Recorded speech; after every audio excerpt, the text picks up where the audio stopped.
I was taught by the Rebbe himself that any words uttered have to always have some practical impact.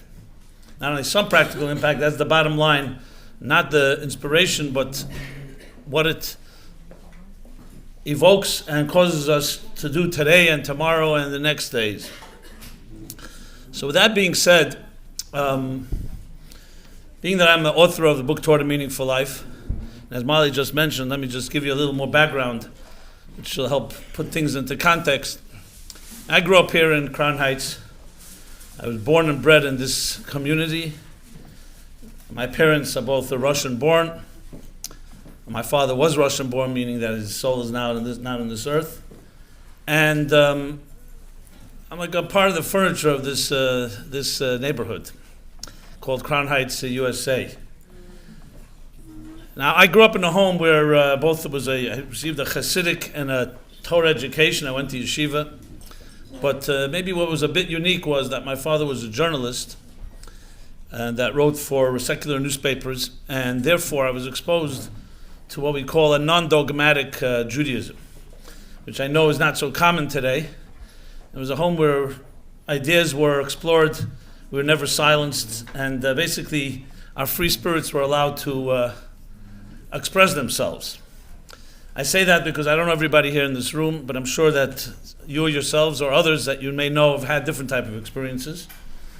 And it was in my teenage years that I was extremely skeptical, but at the same time intrigued by the Rebbe who lived in this neighborhood. I saw him as a king on the hill, but I wanted to really understand what makes him tick. And to me, it was like the secret of what keeps Jews going thousands of years. You know, in business they say, they always try to advertise and demonstrate longevity by saying, like brewing beer since 1876 or selling furniture for 70 years, because it suggests family business. It suggests you can trust us, trial and error, even though most of these businesses have changed hands many times over. But Jews have been around for almost 3,500 years.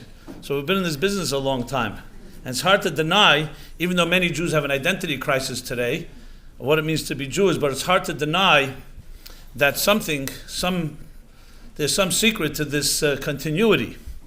And that's what intrigued me, because at the same time I looked around, and not to be overcritical, but I didn't see everybody I met was necessarily an evolved human being.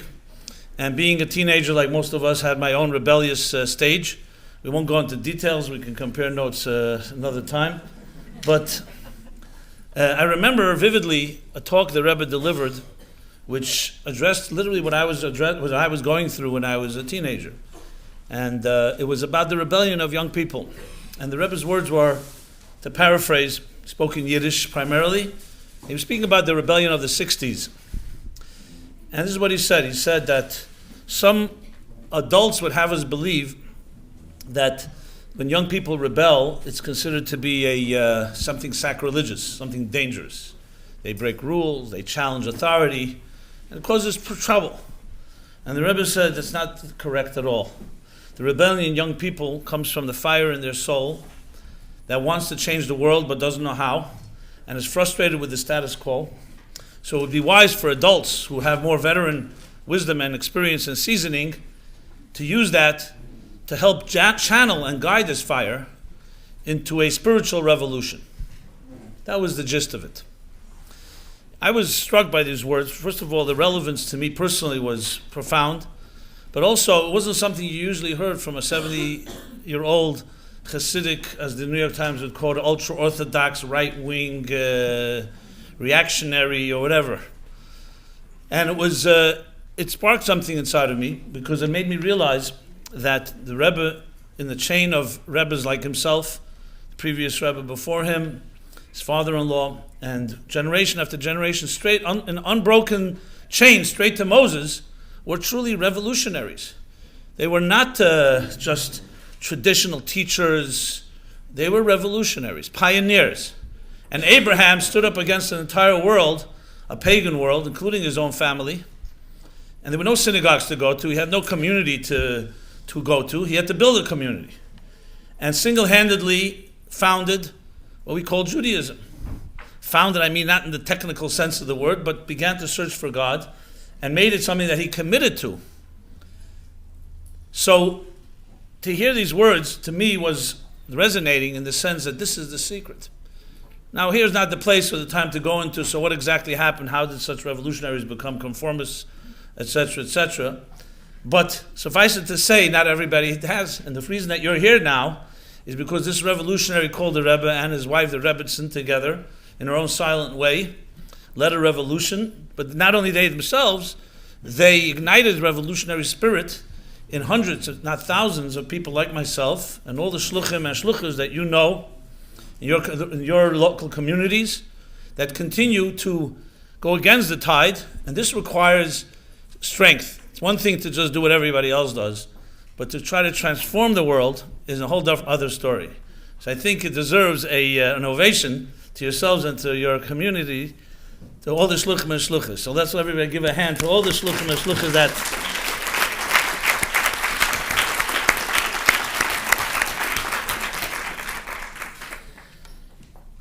So though the Rebbe physically is not here, there's no question that his spirit lives on.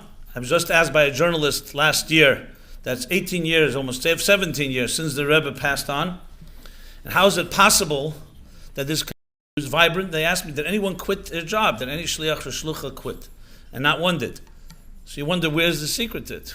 Where's the CEO? What's the trade, the corporate secret to this? So I just off the cuff, I said to the journalist, and he immediately smiled. I said, you have to remember that the Rebbe struck them when they were young and in their hearts. And when you do that, you change people's lives. And that's exactly what happened. There was an Israeli journalist here many years ago in New York. He came for Simchas Torah to 770. I don't know if any of you have ever been to Simchas Torah in 770, especially in those years. And he marveled. This was his main focus in his article. He marveled that he visited many synagogues across the United States, and every synagogue, what you see is predominantly elderly people. And here, he couldn't find too many elderly people. It was like 95% young people. And he realized that's a future. So this is not just theory, this is practical, and it's something that we can learn much about, because we would all love to teach our children and make sure they can teach their children to have this type of spirit. To not be part of the problem, but be part of the solution. So I want to talk a little more about that and your particular role in that area.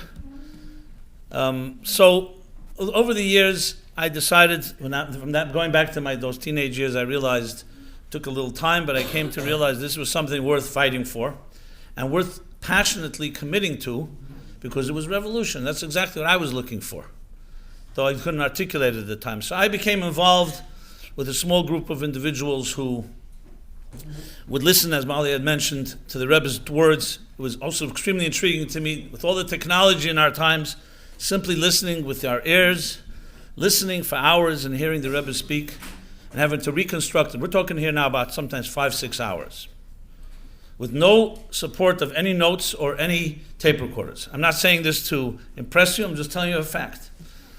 Now, the truth is, all of us have it in our genes, because remember, for 1,000 years, from the time of Moses until the Mishnah and the Talmud were codified, all Jews did this. So all of you are capable of this. Okay, so that's what I'm going to train you to do, is how to be able to memorize hours like this, and you'll start tonight to see if you can repeat anything I said here. So people ask me with the question, what is the secret to this? And though there's obviously natural gift, but I will share with you the secret, and actually the secret lies much more in yourselves, in women, than it is in men, as you'll see in a moment.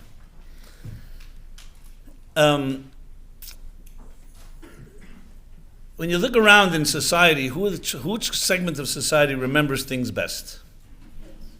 Exactly. Kids, children. Good. And the question is why? Adults, we always have to find all kinds of gimmicks and tricks and gadgets to try to remember things. Children, stories, songs, even sometimes ridiculous words that were uttered to us could remain etched in our memories forever and ever. Sometimes things we actually want to forget even. How is that possible? Memory is definitely the faculty of the mind, and the mind of a child is far less mature than the mind and developed of the mind of an adult. So why do they remember better?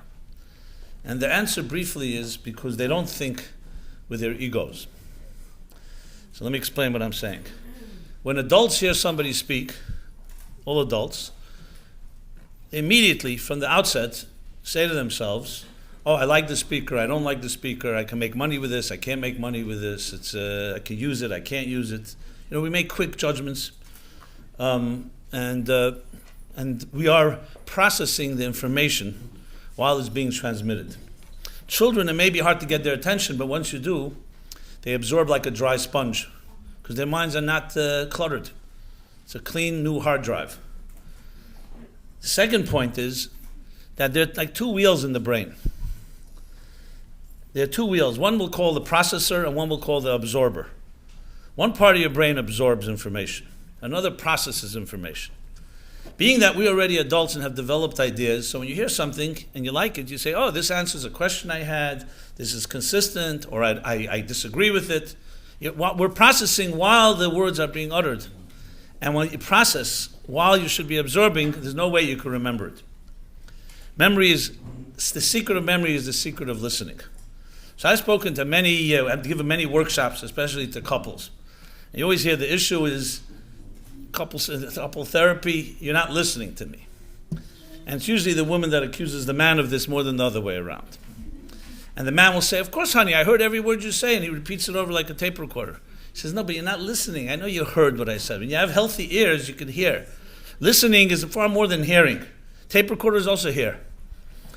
Listening is the art of being able to really put yourself in the shoes of the other person, and not, as many people do, give you advice before you even finish your sentence, and then sometimes tell you something that has nothing to do with what you said. I remember just a while back, I was sharing something with someone, and they disagreed with me, and then I said something else, and they said, no, it's not that way. So I said, well, that's my opinion. They said, well, that shouldn't have been your opinion, Like they're telling me I should have changed my question to fit their answer, which is like, what is that exactly? Or like, the guy that goes on a date, the girl that for 2 hours he's talking about himself, narcissist basically, and after 2 hours he says, okay, enough about me. Now what do you think about me? I hope none of you have such spouses. But since they're not here, we could talk inside jokes, So the art of listening is the ability to really put yourself aside and just listen to another person, even if you don't like what they're saying, and the dignity of giving someone else the right to speak. That's something that's a pretty rare commodity today. That was the key secret to remembering the Rebbe's words. In one word in Hasidic thought, it's called bitul. If you've never heard of this word before, I'll introduce it to you now. Bitul. You could talk to your shluchim about this. Bitul is a very difficult word to translate into English. Maybe because the English language doesn't tolerate the concept. But bitul is a combination of modesty, humility. Maybe best word I would say is suspension of self and allow something else in. That's bitul. And that was what was critical. The Rebbe would speak brilliant ideas. And I can tell you, counterintuitively, the more I understood, the less I remembered. Because I got excited by the understanding. I had to constantly put an effort on shutting down the processor and just absorbing. It's like when you do research. When you're doing research, you shouldn't be coming to conclusions. You want to gather all the facts, and then you sit down and you start processing until you come to conclusions. Or you're standing in front of a court, a jury and a judge and jury. You don't want them to come to conclusion because there's a persuasive witness or persuasive evidence. You want them to hear everything and then process it. So processing should begin after absorbing. But most of us can't do it. Either we're not patient, or we're not trained, or we don't even know you have to do it. We don't even realize that we're processing. So I'm not going to go into a whole workshop on memory, though I have one. We could do that another time. But I wanted to make the point because this is a tremendous lesson in life that I learned from my own experience. And I think all of us can learn and can really change almost everything, every type of communication, any relationship. And just to give an example of what bitul is, let's take a story from Chelam. You've heard of the city called Chelam? Yeah. Oh yeah, you come from there? I forget. Yeah. Okay. Good. Well, every town has a little section called Chelem. Chelem was this town in Poland. They say wise people lived there, but the neighbors were very resentful of them, so they created this whole folklore of these fools of Chelem. Okay, so in Chelem there was a little farm, and a farmer. So you can imagine the town was small. The farm was tiny, but it was a special farm because it was his baby. He inherited from his parents. They inherited from their parents. Every grain of soil was like his own child. He took care of. He knew every corner, and he took care of that farm like it was his own child, as I said. Well, one day he gets a message, a letter that his cousin from America is coming to visit Chelem, a farmer, a big town farmer, a big city farmer from, let's say, I don't know, where the biggest farms in the United States. Kansas, Texas, who knows. Anyway, you can imagine, hundreds of acres. He's excited, he welcomes his cousin to Chelem, shows him around, gives him a royal tour of his magnificent farm. They sit down to dinner, so he says to his cousin, so what do you think about my farm? Texan farmer. He asks the Texan farmer says, very nice and cute, but it's like, it's tiny. He's taken all aback, he's insulted, tiny. He says, how big is your farm back in Texas? So what is his cousin going to tell him? How is he going to give him a point of reference? So he says, to my farm back home, well, let me put it this way, it takes all day for me to travel with my tractor from one end of the farm to the next. So suddenly the Chelem farmer looks at him with empathy and compassion and says, don't feel so bad. I once had a tractor like that too. Now, the Chelem farmer did not in any way, was not being malicious. Like if we passed out a questionnaire here, and the question was, are you objective or subjective, narrow-minded, closed-minded? Very few people are going to mark off the box closed-minded and narrow-minded. Subjective, maybe. Because you see, part of subjectivity is that it makes you think you're objective. The Chelem farmer, when someone says, I know something, you have to always add, from my perspective, I know. The farmer couldn't fathom that size farm. He couldn't even imagine it. So it had to be, there was something wrong with the vehicle. So it reminded him of his old shmata jalopy that took him all day to crank up to move from here to there. Couldn't imagine that it'd be that large. We all are subjective, all of us, myself, all of us, based on our perspectives. But God blessed us with the ability to acknowledge it. And that's why we go to people who are objective counselors or advisors or lawyers or accountants. Even though we don't necessarily listen, people pay thousands of dollars to consultants not to listen to them, but that's another story. And because we want to have a more objective perspective. Our perspectives are based on the horizons we're familiar with. Everyone's got a farm. Bitul is the key to any growth, because it tests to you don't know it all, and there's something bigger. And you speak to someone else, even though you may not agree with them, they may have something to say that is worth hearing. And if you're just going to fit their words into your old frameworks, you will not grow. So it requires courage, it requires security, it requires honesty and integrity to be able to listen like that. And across the board, so Hasidic thought makes this a staple, a foundation to all growth. Just to show an example, several examples. A seed has to rot in the ground before it grows into a sapling, into a beautiful tree. A mother goes through birth pains to give birth to a beautiful child. We all go through the awkwardness of adolescence. Creativity is a child of frustration. The greater the creativity, the more the frustration that will precede it. You have to melt a piece of gold to turn it into a beautiful ornament. Everything in life, metamorphosis that's worth talking about, goes through a state of bitul. Meaning, it's in one state, it goes through some type of void or vacuum or transformation, like a cocoon, and it emerges a beautiful butterfly. This is the secret of life. A few months ago, I remember someone coming to my class. I give a weekly class in Manhattan, and she shares with me a beautiful story, which just remained with me. Her little niece, or maybe 5 years old, her mother was pregnant, and the little niece says to her mother, she's telling me the story about her niece, says to her sister, to her mother, to the mother of the niece. I'm getting confused myself by what I'm saying. would be simpler if I just changed it, but I didn't want to change the story. That a daughter said it to her mother, but you get the idea. And she says, Mommy, how do you have room inside of you for another human being? I don't know what the mother answered, but the question alone struck me. Because I started to think about it. I'm a man, and men don't even have room for people outside of them. Forget about inside of them. And here, God created a human being, a woman, with the ability not just for a little compartment, her whole life changes. I can't even imagine it. They say if the men were the ones that were pregnant, we wouldn't have any children. I think the only species on Earth where the men are actually a seahorse, just for the record, in case you're interested in the trivia. You can use that on your husband once in a while if you like. You say, maybe you should be a seahorse or something,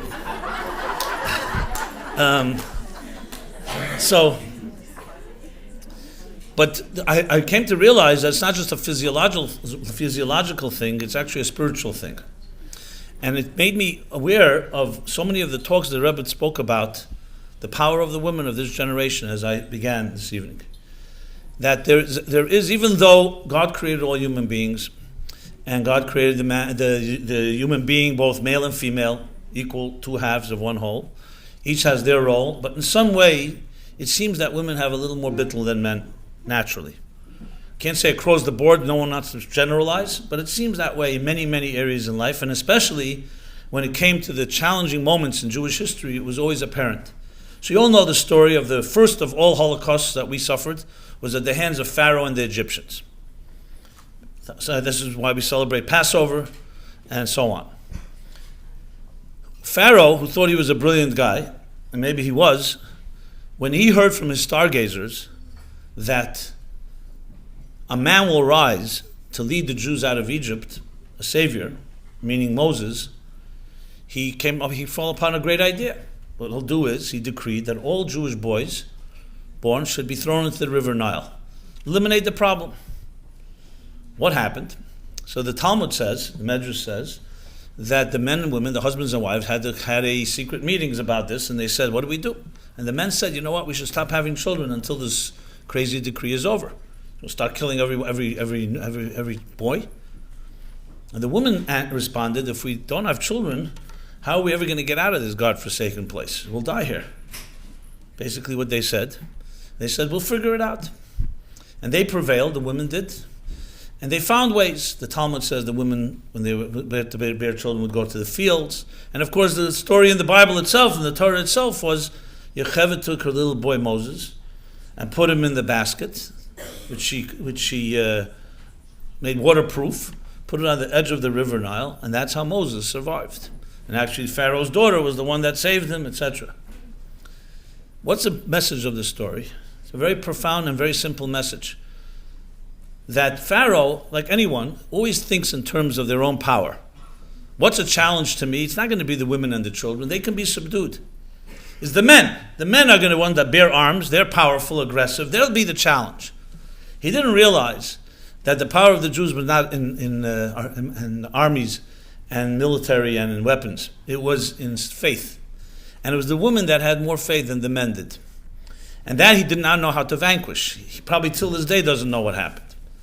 That the woman quietly simply said, we're going to have the children, we're going to figure it out. Now many boys were killed, but many didn't.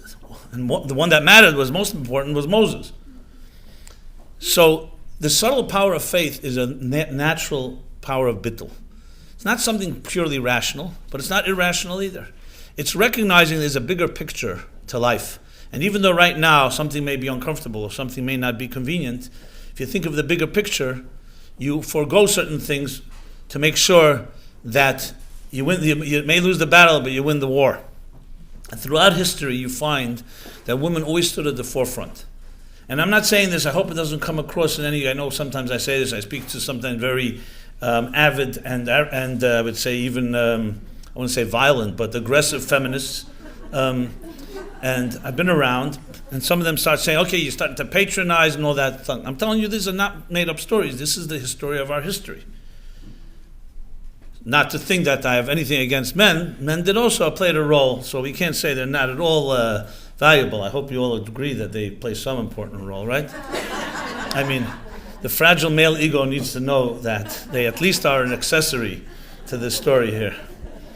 Now they say today, latest scientific discovery. Did you know this, Molly? You can use this. Okay, is that all children, as soon upon conception, are actually female. It takes a mutation to turn it into a male. Yeah. Just don't use it against me. But yeah, that's what they say. Yeah, scientists. What did God say? God doesn't say anything about it. He left it up to discussion. Anyway, the point is that... Actually, Rivka said, he said male and female, he created them. God said. So what does that say? Which one was first? Male. I don't know. It doesn't say that. It doesn't say that. I mean, with great due respect to Rivka, you know. No, I didn't. I just said it's male and female. What does that mean? I don't know if that means it means together. That's all right.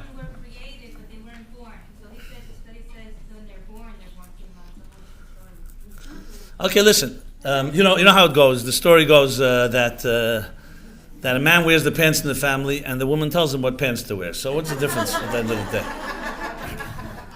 That you agree with? So don't give us this male first thing, okay? You sit at the head of the table, but you'll sit there because I told you to sit there, right? I understand. I've been around. I'm married, you know. So bottom line is that this bitul, which is in my opinion a secret, not in my opinion, this is the opinion of the Torah, is a secret to all success. And if you apply it to any situation in life, you'll see whether it's communication, like I said, being able to listen to someone else, even on that basic level. Being able to listen to your children. How many times maybe we're too harried and we can't listen to them. Being able to grow in any possible way is always leaving open the possibility of another perspective. That doesn't mean that you have to compromise your own values, God forbid. It means that that's how we grow, that's how we learn. And it's harder, obviously, as we get older, because when we're younger, as I said, children are like a dry sponge, so they're receptive to it. Which leads me to what I mentioned before about this revolution, the revolution.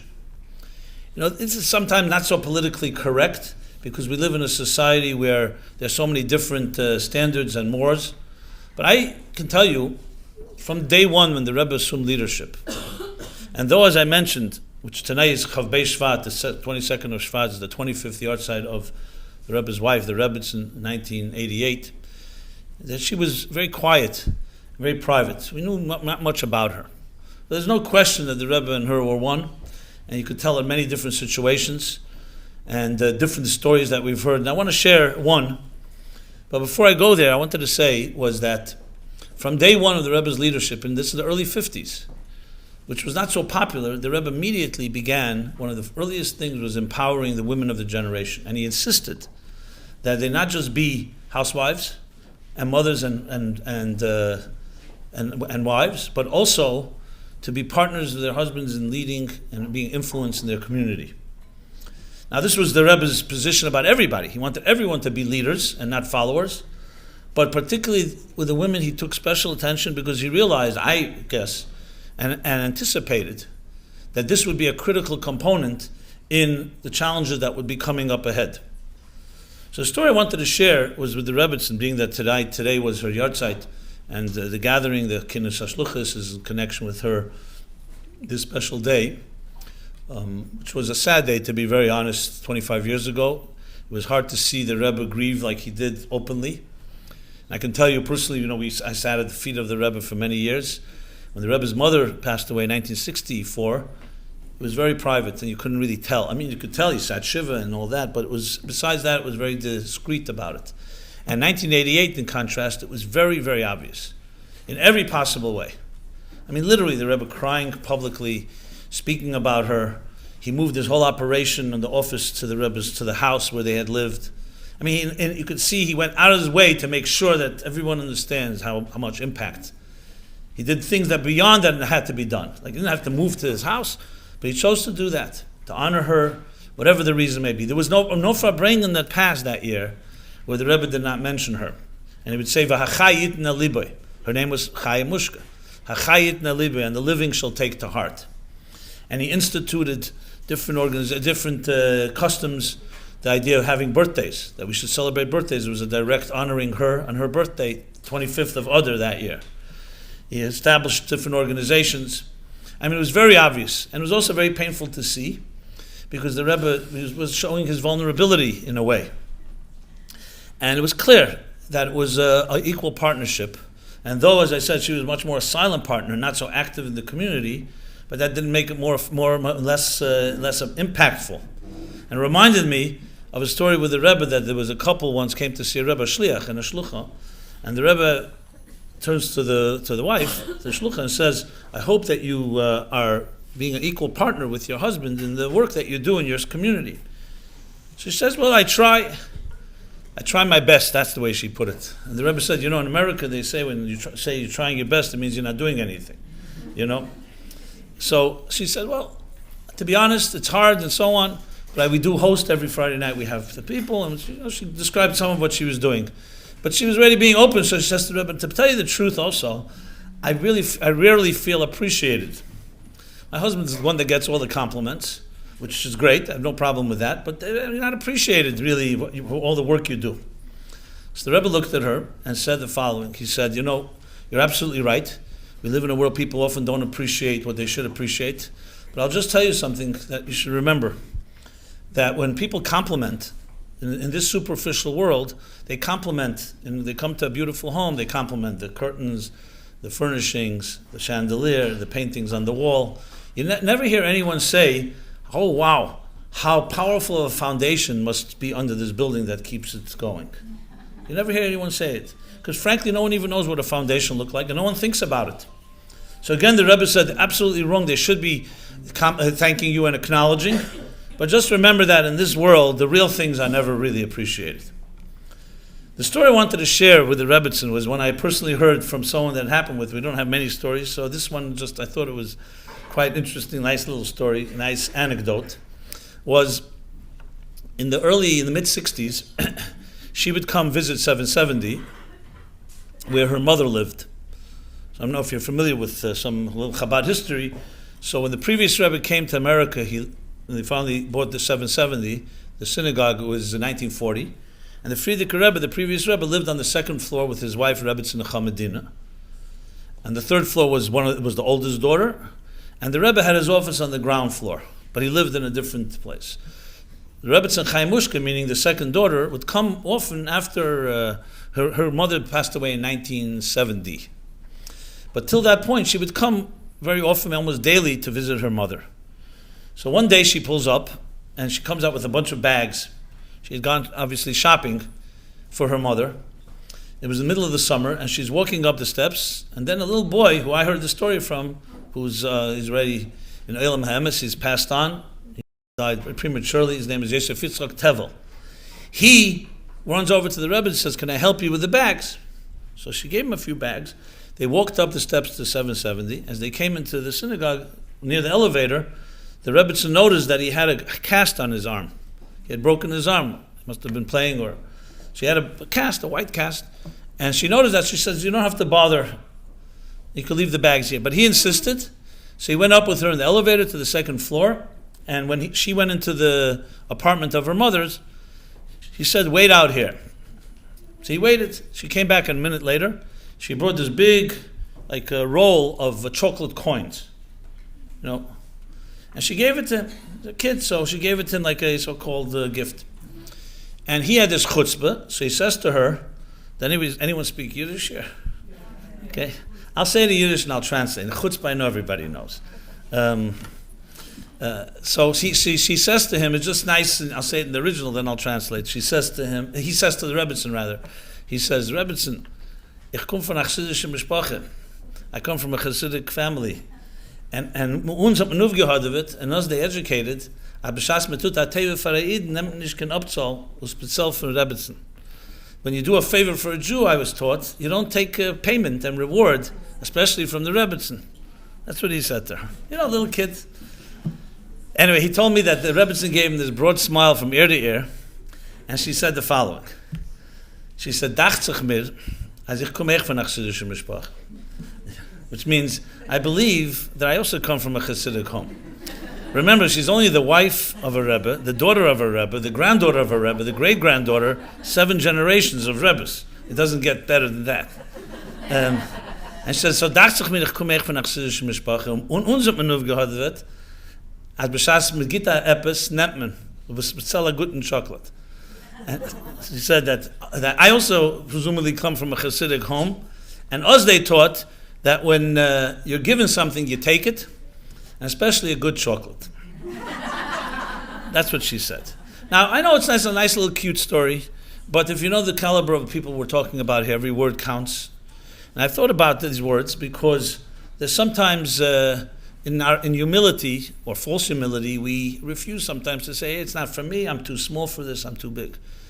There was a Rabbi Avram Hecht who just passed away a few weeks ago. He happened to be a father-in-law of my sister's. Told me a story when he was a young man here in Crown Heights, an American boy. The previous Rebbe suggested to him, told him to go out, as he was encouraged, to go to the synagogue on Shabbos and speak between the prayers, teach. So he told the Rebbe, I'm a young guy, my brothers are real good speakers, I'm not the speaker, blah, blah. And the Rebbe, Friedrich Rebbe, told him these words. He said to him, misplaced humility is rooted in arrogance. So I say this to all of us, especially to yourselves. You know, there are times to be humble, there are times to know we have responsibility and a job to do. God bless every one of you, your own way, and it's using now the Rebbe's words, to be leaders. Leaders in your home, in your communities, in every person you come in contact with. It's simple as that. We either influence or will be influenced. As coming from a house of a journalist, I can say, in journalism they say there are people who make things happen, there are people who watch things happen, and there are people who ask what happened. As Jews, we're always at the forefront, as I said, pioneers that make things happen, but especially the women of a generation. There was in the last year and a half of the Rebbe's talks, till he suffered a tragic stroke, there wasn't a Farbrengen in the past, a talk that he didn't mention, that is the merit of the women and the girls of this generation that Mashiach will come. And I'll share with you a story that years earlier, I think it was also in the late 60s, the Rebbe told the following episode, but he added a footnote to it, which is really interesting. The story goes, this is a well-known story, but the Rebbe repeated it. You all have heard of the Arizal, right? The Holy Ari. He was a 16th century, maybe the greatest mystic of them all, in Tzfat. The Arizal, one Friday, he turns to his students and says, let's go to Jerusalem. Everyone understood what it meant. It means, let's go greet Mashiach. So a few of the students said, we got to go back home and tell our wives or ask our wives. So the Arizal heard that. He said, okay, clearly the time has not come. And that was that. The opportunity was lost. So the Rebbe said, that was then. This time around, Mashiach will tell this first to the women. And they should make sure not to make the same mistake and say they have to talk to their husbands first.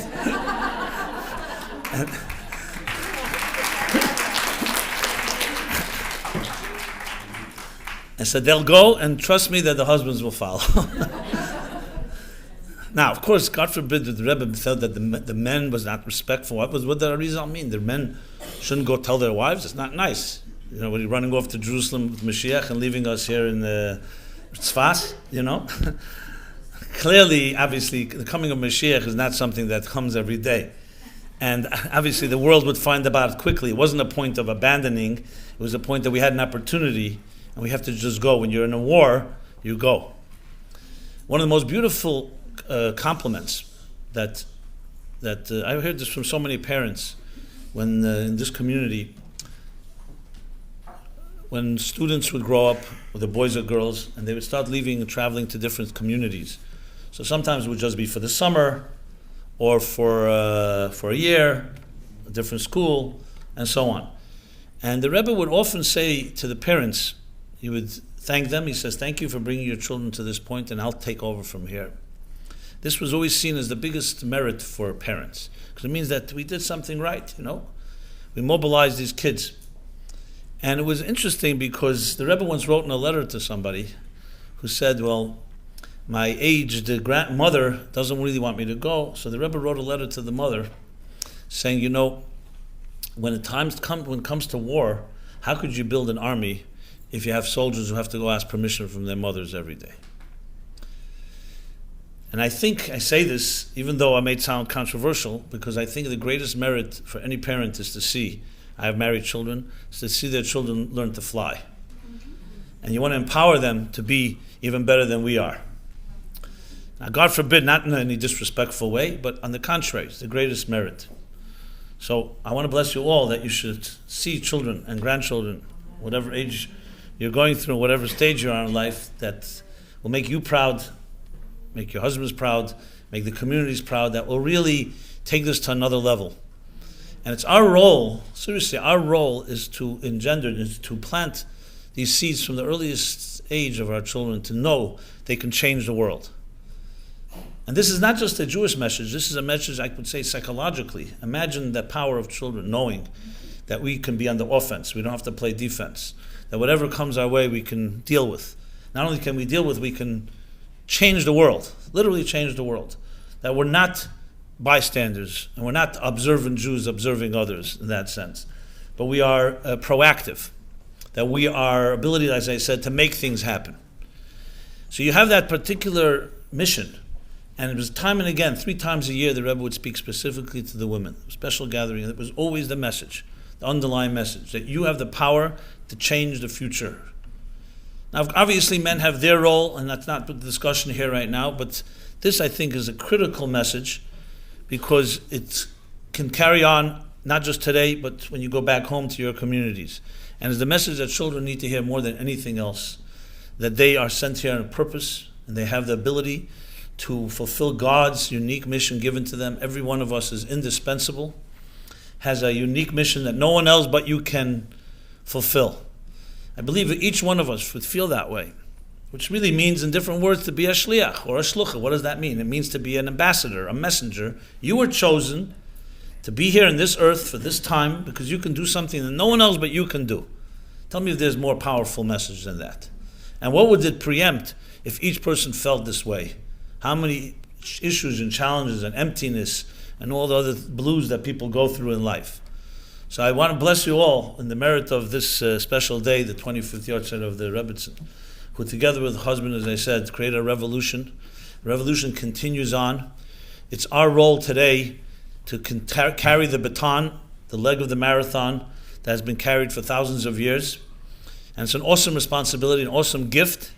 And you were blessed, as I said, with the final blessing that the Rebbe said, that b'schus, in your merit, there will be a revolution, and we will finally experience the spiritual revolution of Mashiach Tzidkenu, a world that will be filled with divine knowledge as the waters cover the sea.